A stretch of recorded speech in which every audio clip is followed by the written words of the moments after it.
Thank you for joining us today.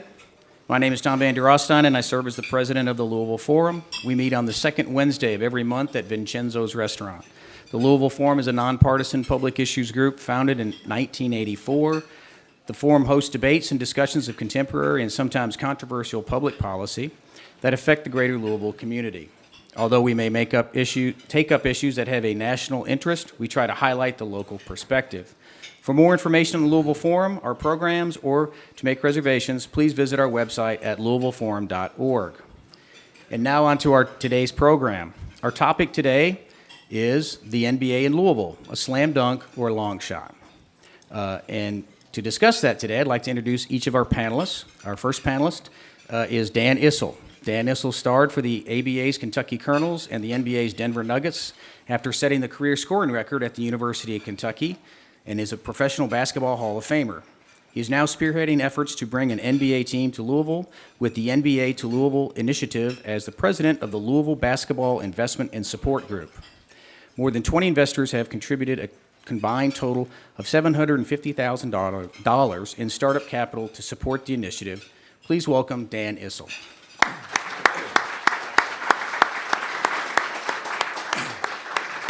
Thank you very much, Tom. I want to thank you all for inviting me here today and letting me share our vision of bringing professional basketball to Louisville.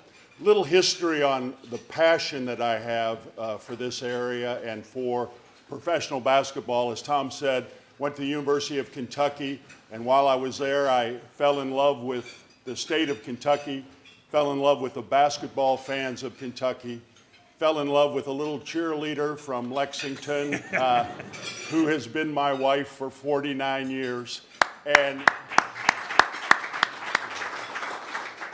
And I have a passion for Kentucky and for basketball. I played with the Kentucky Colonels after graduating, and a lot of people have asked me why I chose the ABA over the NBA, and it was very simple. With the ABA, I got to stay in Kentucky and move only 75 miles up the road.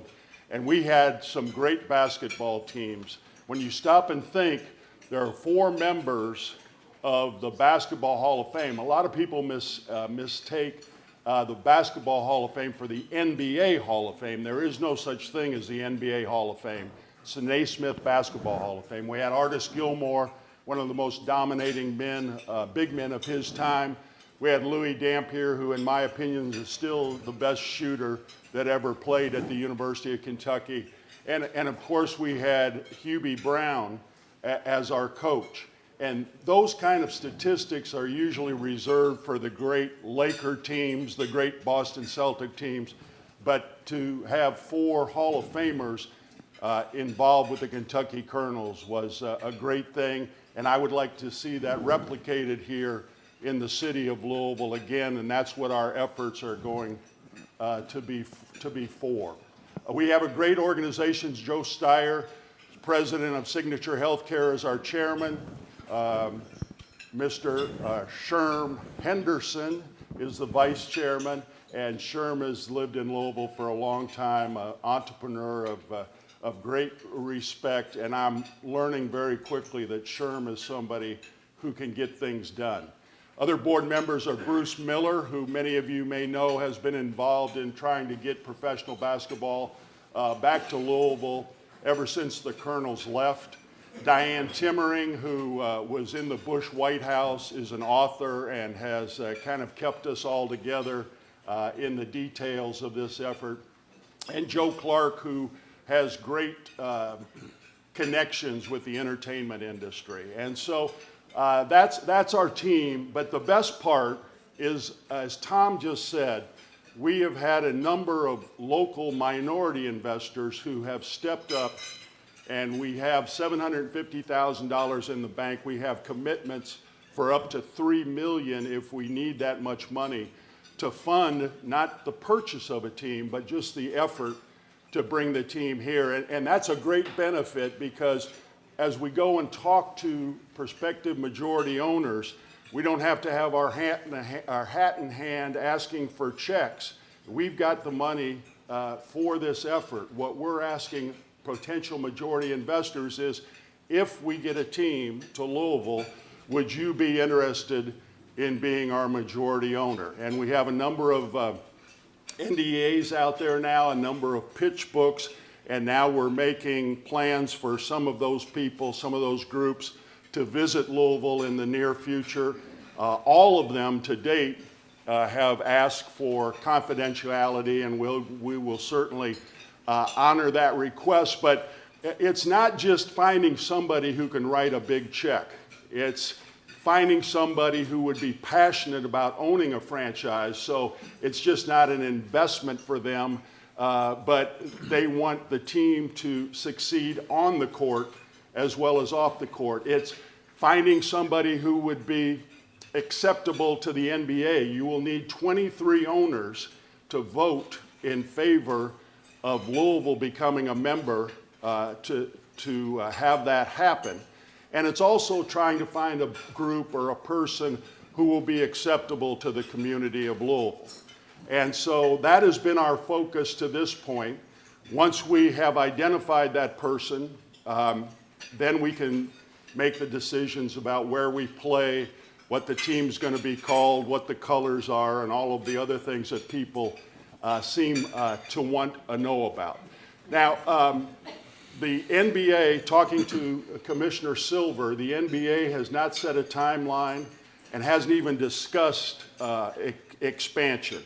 But we think it's inevitable for a couple of reasons. The biggest one is, talking to my friend Tom Hammond, who you may remember from NBC Sports. Tommy and I have been friends since I was a freshman at UK. And Tommy seems to think that this television rights bubble is about to pop. Not that the rights would ever decrease, but this rapid increase that we've seen in all professional sports. Bruce, I just talked about you. Come on in. Right up here. It is about to slow down.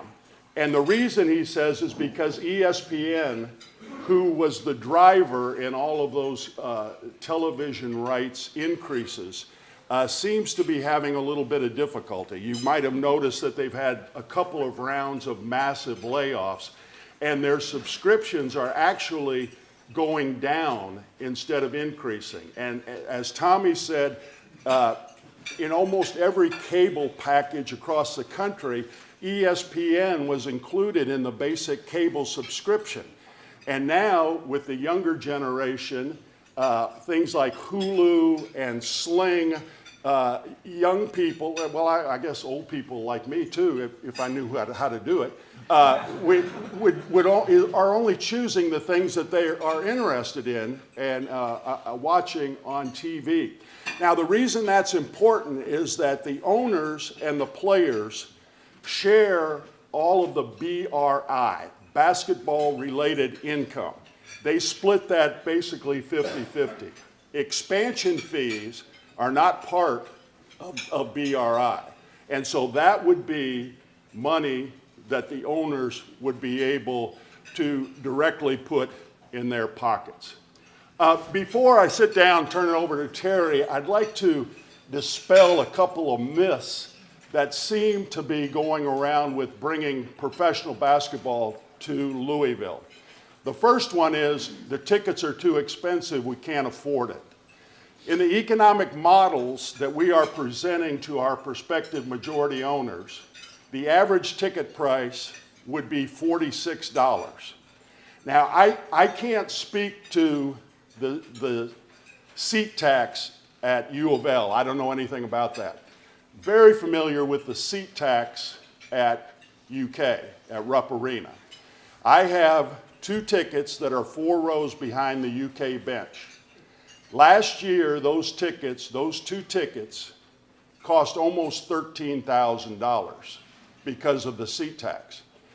And for that $13,000, I didn't get to see LeBron and the Cavaliers. I didn't get to see the Golden State Warriors. I didn't see Anthony Davis and the Pelicans or Donovan Mitchell and the Jazz. I saw Vermont, Harvard, Utah Valley. I didn't even know there was a Utah Valley.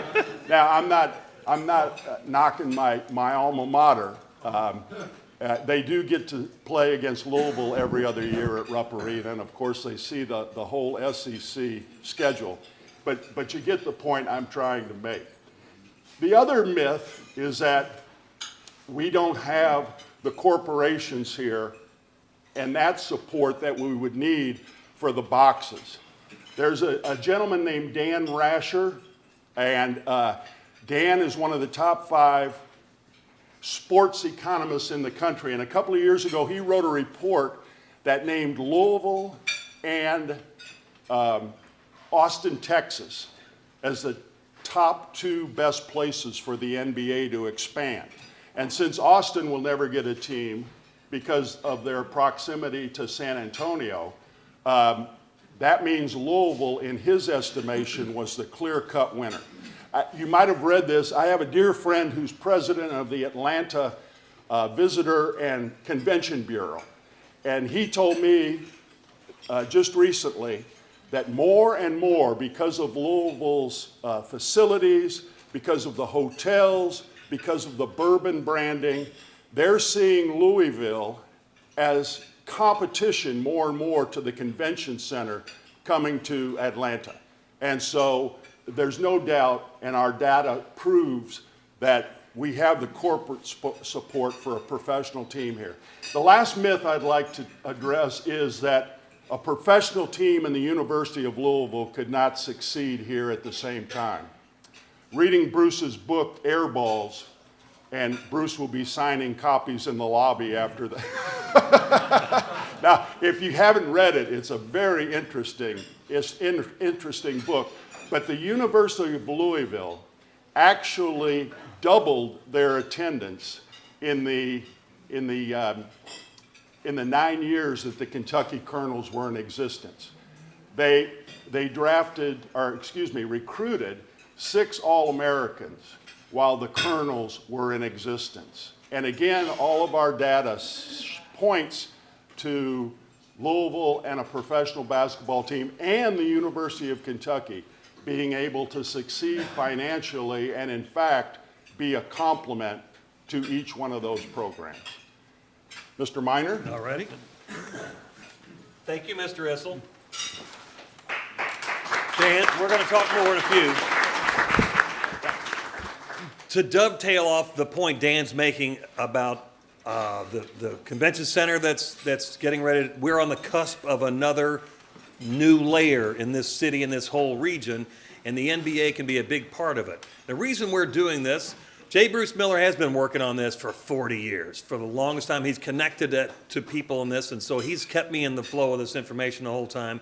But the reason we're doing this really is for you guys, the Doss kids, Katie from Manual, you guys from Seneca. Your generation needs another boost, a new element, a new dimension to this city, and the NBA is perfect for it. It's a global franchise. And coming off what Dan was just talking about, U of L's attendance doubled during the years of the Kentucky Colonels. I was lucky enough to be a high school kid going to those games, screaming for the Colonels and selling Pepsis in the stands at Freedom Hall. Just outside this building, I don't know if you noticed when you walked in here, how many food trucks were there? A lot of them. They're all making it.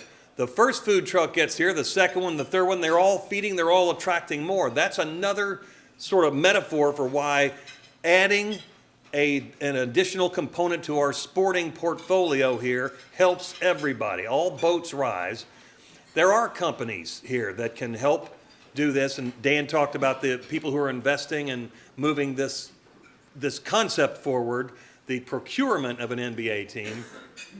But it takes, more community involvement, more meetings like this, getting the message out to people how important this is for all of us.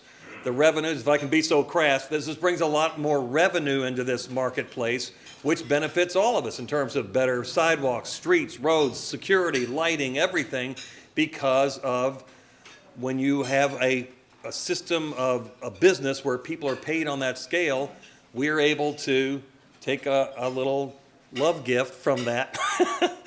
A little, the city does earn more money out of these very high-paid employees being a part of our community.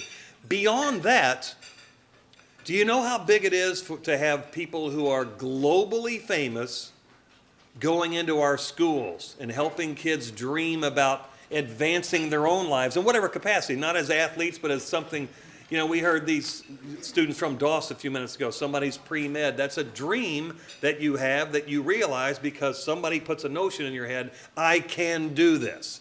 And when you add an NBA level corporation, essentially, to your landscape of your community, you're bringing in people of achievement and people, you know, of a high success rate that lead so many others. I was so thrilled when we had the Kentucky Colonels. That didn't keep me from going to Louisville games, but it was just another dimension. It was exciting to have this guy out here and the A-Train, Artis Gilmore, and the other guys you cited in there. It gives you a sense of pride. And then in 1975, they win the championship. And we're kings of the world. We're all strutting around, woohoo! You know, I mean, it raised the self-awareness and pride of this city. 5 years later, somebody named Darrell Griffith, who grew up right over here, did it again for this city, brought a championship. You know, they came in different packages, but they were still the same thing. A way to uplift the whole community, and it helps you become more of a boom town. We're in competition with everybody in America. You mentioned Austin, Texas. I walked into St. Patrick's Cathedral in New York a year or two ago with my wife and kids, and one of the guys, they have all those people that are there that are just sort of watching and guarding the place, and they work for the church in a security capacity. I walk in, I'm wearing a Louisville something that says Louisville on it, and the guy walks over and he said, you guys are getting an NBA team. I said, what? He said, well, my brother is here, and he knows such and such, and he works at the NBA thing, and they were talking about Louisville, and I'm like, really? But he didn't know any more than that. But it was like, that made my whole journey to New York City worth it, just to hear that. I've read many pieces too, Dan, on the possibilities of the expansion of the NBA. Every smart business does expand. What's Amazon doing right now? They're looking for that hub. You know, all these corporations, Apple, all these huge corporations have to keep reaching out to build their markets. Louisville's great, and it is, they say on par, the stuff I read, is that out west it might be Seattle. On the east side of America, it could be Pittsburgh, it could be Louisville. That was another thing that I read recently. But we're always in the conversation. So we are in the forefronts of people's minds who are in pursuit of the next dimension, the next phase of the NBA. So, you know, I just want you to know I'm hearing positive reinforcement about the potential for this team here. Can we do it? Is there interest in it? Absolutely. There's interest throughout this whole region. The NFL surrounds us. The NBA does not. The NBA's in Indianapolis, but we're not surrounded the way the NFL has. Some people say, well, the NFL, this or that or whatever, but we are absolutely triangulated, and that's not a possibility. The NBA is indeed something you see if you travel in other countries. What do you see kids wearing? NBA jerseys. I mean, it is a global phenomenon, something people want to be connected with, and I want my city to be a part of that NBA family, and I'm willing to help in any capacity that I can. So what we're going to do is take questions from people. We're going to start over there, Dan. We have one. You just want to read the crowd and let Dan answer? Yeah, thanks, guys. Good stuff. A lot of questions, and several questions are related to how to work things out with U of L at the Yum Center. So we might ask several questions off that, but basically the general question is in terms of scheduling, in terms of practice time and everything else, not to mention the suite holders and ticket holders and all that. Could you just talk about how you hope to work it out with U of L? And also several questions having to do with the recent past at U of L and the fact that there was a lot of talk that U of L had a lot of pushback under the previous athletic director. There's a lot of questions in there, Dan. I would say, as far as the arena is concerned, a lot of cities that would like an NBA team do not have an NBA arena ready right now. Our comments have been that we have two possibilities. The Yum Center would become one of the top 5 NBA arenas automatically. We have the possibility of renovating Freedom Hall. And so the scheduling would not be a problem. The practicing would not be a problem. A lot of these arenas have hockey and basketball at the same time, and that's many more dates than U of L and an NBA team would have. The practice schedule would not be a problem. U of L has their own practice facility.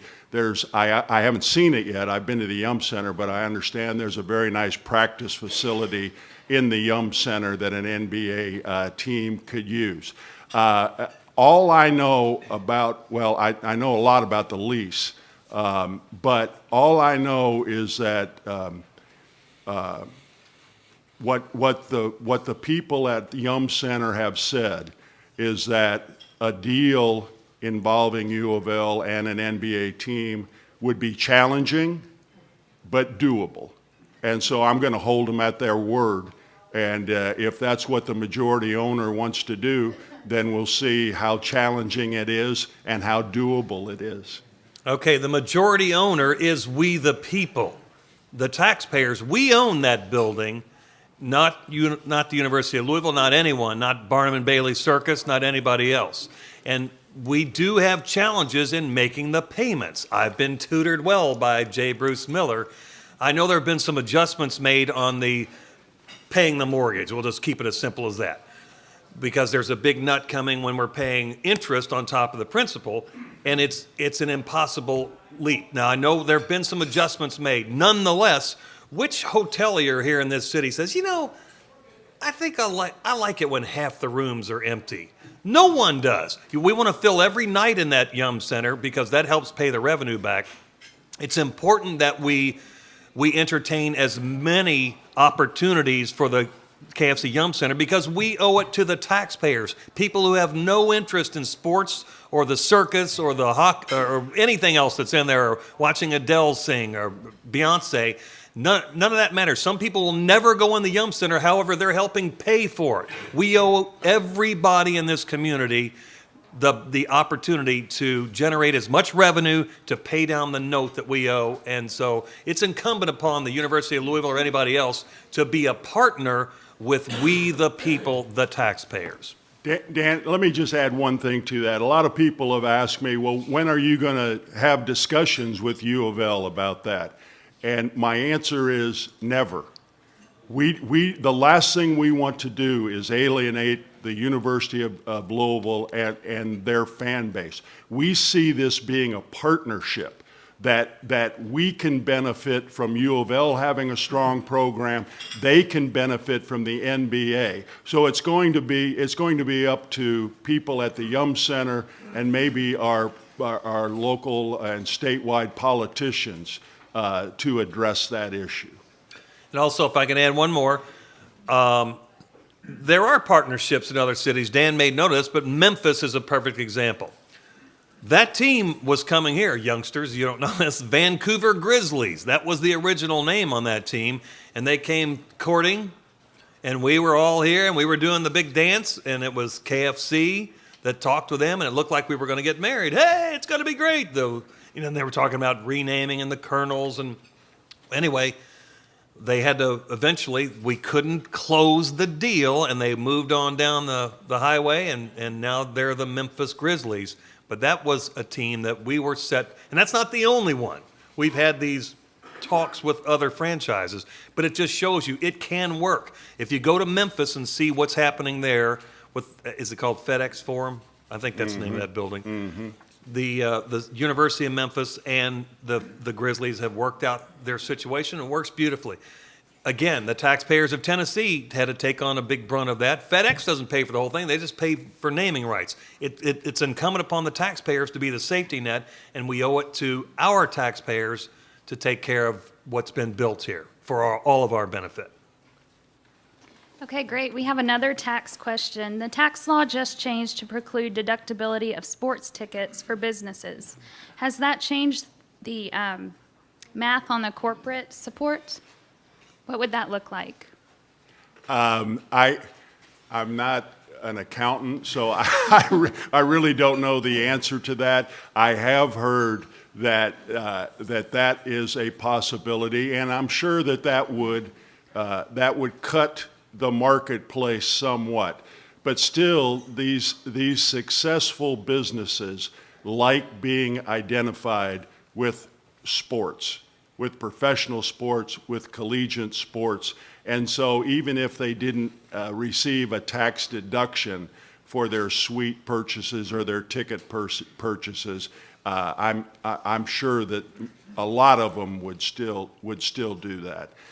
I know that if everybody that has told me they're going to buy tickets to the NBA team, we'll have to have the games in Papa John Stadium, not the Yum Center. So I think that will be a challenge again, but something we can work through.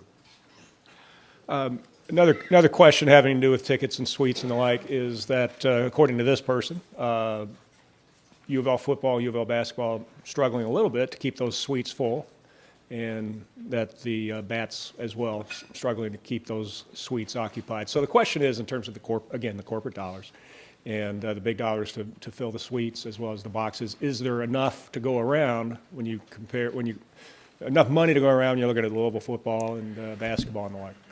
I think I already talked about that with the economist's study about being enough corporate support here to support a professional basketball team. I know that whenever you try to step out of the box, whenever you try to do something different, there's going to be naysayers. You can't do this, you can't do that. Well, maybe that's true, maybe we can't. But I know that we definitely won't if we don't try. And there was a time when Louisville was on a par or larger than Cincinnati, Indianapolis, and Nashville. And that negative attitude that we can't do this now has two professional franchises in Cincinnati, in Indianapolis, in Nashville, and zero here. It's true. I mean, I don't want to be, negative Nelly about it, but there was a plan to build an airport out I-64 between Louisville and Lexington. It was called Jetport, I think was the term they were using in the 1970s. It was a beautiful vision put together and stomped down by a few powerful people. And then Atlanta said, you know what? That's a good idea. Well, what happened to Atlanta? Think that brought any business there? I mean, you have to be a visionary, and this NBA component is doable if the NBA expands. So we don't want to be the last people on that train. We're already thought about in favorable terms. I don't want it to be the next Jetport forgotten situation. I just want us to be able to pursue this, and I believe we do have the corporate landscape to put enough people who have economic muscle and influential muscle to put together a package to have our NBA team here and solid. Okay, and our next audience question, wouldn't it be easier to attract a team like New Orleans to move here? Nothing against NOLA, but it's not a natural basketball town, instead of expanding. That's an outstanding question, and we will talk to teams or try to attract teams that are already in existence. We don't care how we get an NBA team, just that we get it. The problem is a lot of these cities, if not all of these cities, recognize how important a professional sports team is to their identity, to their economy, to almost every aspect of their lives. And because of that, a lot of the cities have been writing leases that make it very difficult to move teams. And you can't blame them, because they don't want the first guy to come around with a bigger check to be able to up and move the franchise out of the city. And for instance, there's one NBA team that if they're ever sold, the local community has the first right of refusal to put together any ownership group that would keep that city in that town. And so moving franchises around has become much more difficult. A couple of questions here. You don't need to answer the first one here, Dan, but I'll read it just for kicks, and that is, can you make sure that Donovan Mitchell and Anthony Davis are on the team that comes? That, you know what, with the landscape of college basketball today, we could probably draft one guy from UK and one guy from U of L every year, the way they turn over college basketball players anymore. So. Well, a slightly more serious question, and that is are there any cities out there, smaller markets perhaps, that you kind of see Louisville modeling themselves after in terms of how they're going to, how they can pull this off? Yeah, again, the economic models that we have built have to show prospective investors have been tilted toward the smaller markets that have just one professional basketball team, one professional team that is an NBA team, like Memphis, like Salt Lake City, like Portland, like Sacramento. So in our modeling, we have tried to position ourselves with those kinds of teams. And by the way, the NBA seems to be really happy being in markets where they're the only game in town, where they're the only professional team there. Lisa, next question. All right. With TV revenue declining and players' salaries increasing, is our market large enough to compete? What is the most important and largest revenue source for NBA teams? Is it the ticket, food sales, apparel? Yes, and again, it's all tied to basketball-related income. And that's why, should I tell my story?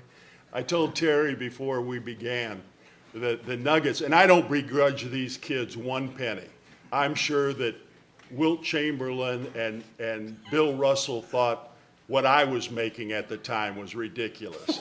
But the Nuggets just signed a free agent player, and he makes more money per game than I made the first 5 years I played professional basketball. More money. But it's all, and you think, well, that's stupid because they're giving them all these big salaries. They have to spend the money. There's not only a salary cap in the NBA, there's a salary floor. And the NBA players have a right contractually to half of that money. And the big driver right now, the last 2 years, the salary cap has jumped huge numbers because of the large TV contract the NBA just negotiated. So it's not, I almost said it's not stupid money. It is stupid money, but there's a basis for it. They're entitled to half of the revenues. But the TV money, as you noted, is changing.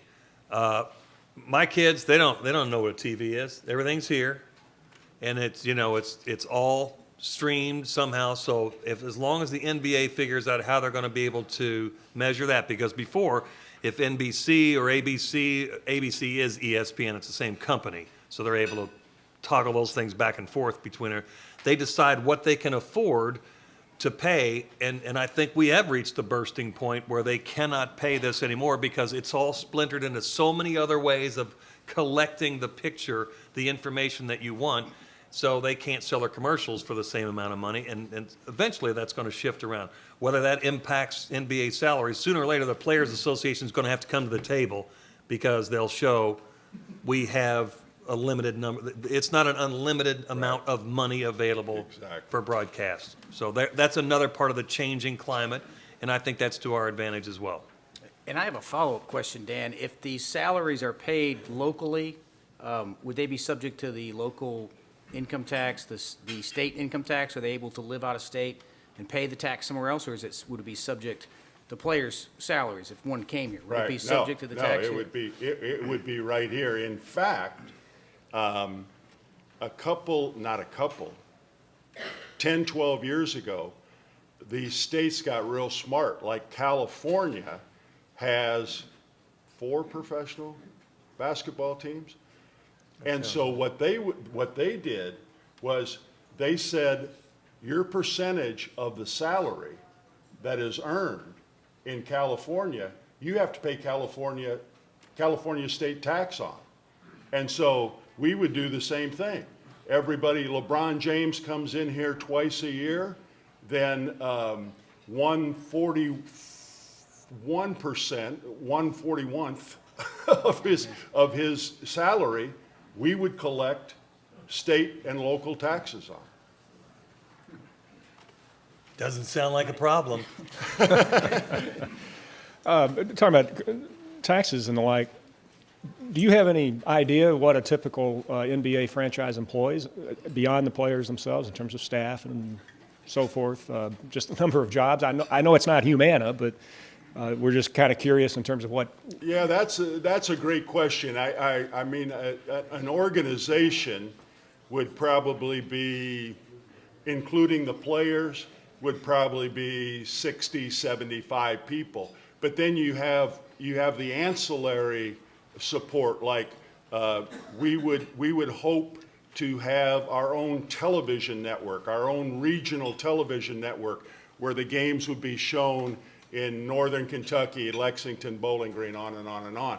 And so you have all of those people that would be employed because the NBA team was here. So I don't know.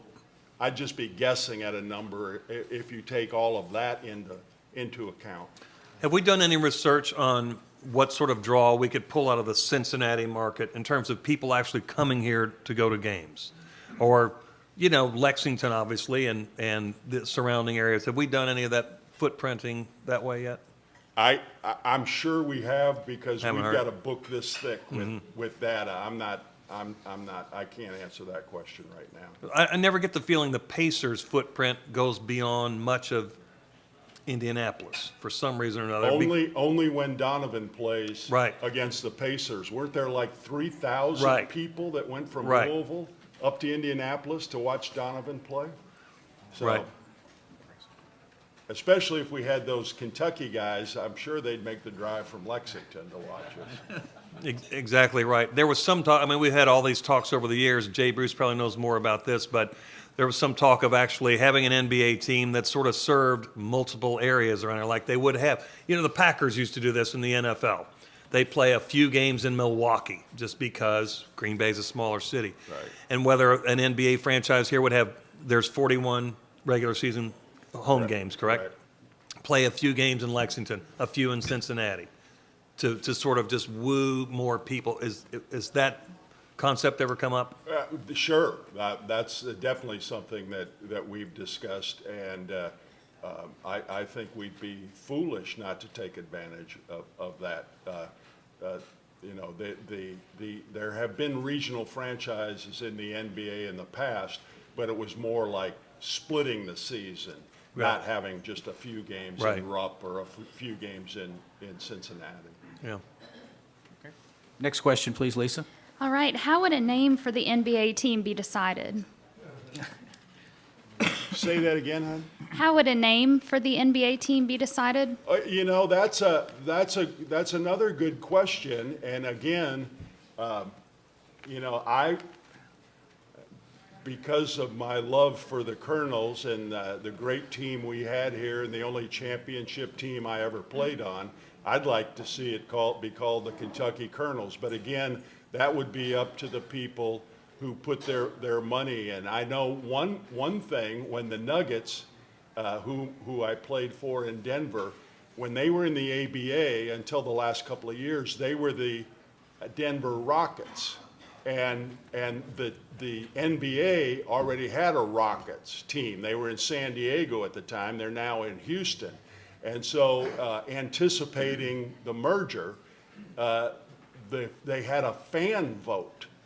And the fans are the ones who came up with the Denver Nuggets. And so there's many ways that we could do that. And they're named after gold miners, not McDonald's chicken pieces. Just checking. Next question, Dan. We have several people in the room that are leaders of not-for-profit organizations, and the question is, could you talk a little bit about how an NBA team, players, et cetera, can make an impact in the not-for-profit sector in a community? They make a great impact. And even you have people like a great player that played for me, Dikembe Mutombo. Dikembe Mutombo, every off day, he would have something going on. He would be visiting a school or visiting a hospital. And so that was just his heart. But in the standard NBA contract, there is a minimum, and I don't know what that number is now. It was 10. It was 10 when I was coaching the Nuggets. Each player was required to make 10 public appearances in some venue like I just described. So you're going to have players that are uncomfortable like doing that, don't want to do it, and they'll do 10. Then you'll have guys like Dikembe, who will do 75. So having NBA players in our community would be a great benefit in many ways.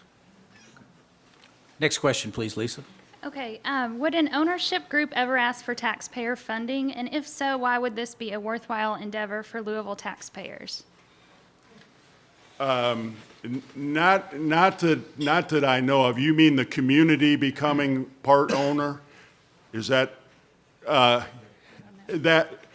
the only professional team that I know that does that is the Green Bay Packers. Right. The Green Bay Packers are owned by the stockholders of the Green Bay Packers, the general public. I don't know of any other professional franchise where that's the situation.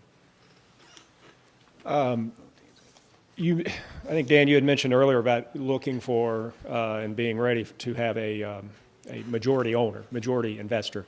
Any idea what that cost would be? We really don't know. We've been going on the basis. There's a couple of outliers out there. The Clippers sold for $2 billion, and the Rockets sold for a little over that, I think, $2.3 billion. But those were guys that had a lot of money and wanted to make sure that they bought those teams. What we've gone on, the kind of the formula that we have gone on, is $1.4 billion to pay the franchise fee and the startup costs for a professional team. We don't. I mean, it might be $1 billion, it might be $1.8 billion. We really don't know, and that's an awful big check. But what we're finding out is there are people out there, and not just one or two. There are people out there that are willing to look at that. And then if I can follow up on that, how does the NBA get paid after, as a team's going on? Do they just take a piece of what each team is producing in revenue? Right. The NBA, as far as the expansion fee is concerned, the NBA would take 10%. And then the 90% of the expansion fee would be divided equally among the owners. Next question, please, Dan. Just to follow up on that, in terms of the owner or the largest investor, I mean, do you see that as a person or a group of people? And is it somebody local, perhaps? Or I know that's all speculation, but Right. we're just trying to picture what the owner of this team may look like. And be Right. like. I see it. I see it as a group of people. There are limits. The NBA has limits as far as the number of owners that can be involved, the majority owner and the minority owners. But I see it being somebody probably taking half or 2/3 of it, and then other investors putting up some of the money. But we are talking to people that could write a check for the whole thing. So that's purely speculation at this point. Any more questions, Dan? Yeah, to follow up one question having to do with the scenario of taxpayers somehow being involved. I guess traditionally, or we hear about sports franchises funding stadiums that need to be constructed. That's already been done. Of course, it's been built. Any other scenarios where tax dollars the citizens could be asked for money to pay for something, not ownership in the team, but just Right. I don't see that scenario. In fact, I see quite the opposite. An NBA team here would have to pay taxes, and so the local taxpayers wouldn't be exposed to any costs. I think it's just the opposite. It would be a benefit to the local taxpayers. All right, let me go into one other thing too, and that is the possibility of it being Freedom Hall. We've had this conversation over and over too. The challenge there that's kind of a mystery is if the state owns that land and that building and a team came in and dressed it up, if you will, that's just a gift to the state, is it not? I mean, they wouldn't own the building. So if somebody came in and spent, who knows, it would take a lot of money to upgrade Freedom Hall to make it NBA worthy, meaning you would have to have elaborate suites because clearly investors, it would, we all remember the Freedom Hall was updated a long time ago and that seemed like a lot of money at the time, but it would be a massive amount of money and it would be a gift to the state because they own the building? Well, I think there would have to be some negotiations with the state prior to pouring a couple $100 million into the renovation of Freedom Hall. And, right now, Freedom Hall needs renovation, and I think the state would be more than willing to negotiate some kind of an arrangement where the owner, the person who renovated the building, would be in line to reap most of the benefits. So that would be the answer to that question about the only other investment taxpayers I think would have to be on the hook for is something. They would have to give some sort of credits, tax credits, if they messed with Freedom Hall because it's obviously in need of repair. one more. You got time for one? Definitely. Well, or two more. Okay, two more. Well, one question having to do with just, could you lay out, Dan, a little more detail on what the possible timeline is? I mean, go forward 6 months, a year and a half. I mean, in terms of what your organization and the city needs to do and what needs to transpire on the NBA side. Right. I'm kind of going now. Our timeline may be a lot different than the NBA timeline. I mean, the NBA timeline may not expand, or the NBA might not expand for 3, 4, 5 years. But our timeline, I think, is kind of more in the 18-month range to have all of this stuff in place. Remember, our mission is to be NBA ready. We want to have all of these issues decided, and so that the day the NBA takes applications for expansion, Louisville's application is on the top of the pile. One more? We have time for one more. Okay, Terry, this question is for you. Who is your favorite ABA basketball player? My ABA basketball, let me think.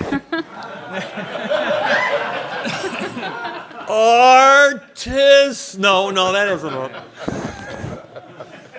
Dan Issel is a kind soul. Let me tell you, he's been great for this state. I mean, we Adolph Rupp wisely brought him over here from Illinois, and he hasn't looked back. He's a Kentuckian, and you know what? He's the most humble, kind person and so supportive for us, and he's the greatest scoring machine the University of Kentucky's ever seen. Thank you, Terry. You did it, and he did it in 3 years. Freshmen didn't play back then. Surely with a prize recruit like you, Adolph Rupp didn't chew you out. He was afraid to chew you out. Did he just say, Dan, you do what you want, and the rest of you? No. Is that how it was? No, he didn't do that. Although when Sherry and I got married before our senior year, I don't know what our folks were thinking about. They let us get married when we were 20 years old, and I went in and talked to tell Coach Rupp, and I was scared to death. And he read me the riot act and said, you get married and basketball won't be number one on your agenda anymore, and I can't stop you, but I just want you to know I don't agree with it. And then he and Mrs. Rupp gave Sherry and I the nicest wedding present we received. So, sweet. I don't know if you're willing to tell, but take 30 seconds. Just tell us, Adolph Rupp overall, though, was a great leader, and you knew him even after you finished playing basketball. You stayed friends. Terry, that if our relationship had ended with my graduation, I don't think I would feel about Coach Rupp the same way I do, because he was a taskmaster. Some people need a pat on the back to be motivated. Some need a kick in the tail. His philosophy was you kicked everybody in the tail, and if they weren't strong enough to take it, he didn't want you on his team anyway. But after I left UK, I did some things. Coach Rupp and I and Mike Pratt had a basketball camp. Coach Rupp was actually, after his retirement at UK, associated with the Colonels. And so I got to know him, and he wasn't that tough guy. No, he quit hollering. Yeah, he taught me an awful lot about the game and about life. Awesome. Sorry about that. Yeah, that's fine. This has been a very good, interesting topic. I want to give everyone give our panelists a good hand here, please. On behalf of the entire Louisville Forum, we want to thank you for being with us today. I'm going to present each of you with a Louisville Forum Mint Julep Cup. Thank you very much. That's Shooter. awesome. You can put whatever you want in that. I will put that to use, brother, man. Thanks. So I want to invite everyone to our next meeting. Our next meeting will be held on Wednesday, June 13th, and will feature Dr. Wayne Lewis, the interim Kentucky Education Commissioner. So get in early. Should be a packed house.